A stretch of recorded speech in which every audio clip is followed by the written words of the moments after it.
Ես չեմ մոռանալ, որ 9 մայիսի 18 թվականի հանրապետականները տվել են ձայն, որ լեգիտիմացնեն փողոցում այսպես իր ինքնակոչ վարչապետին։ Ասում ես 20-ին կներեք, կյանքում ես դա չեմ ներելու եւ այս առումով պետք է ասեմ, եթե իրենք գտնում են, որ գործել են սխալ,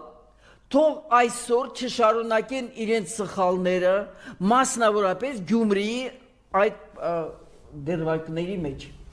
Եվ այս առումով ես չեմ մեկնաբանելու այդ խոսքերը, ոչ միայն նրա համար, որ ես այդ բառապաշարը չեմ ընդունում,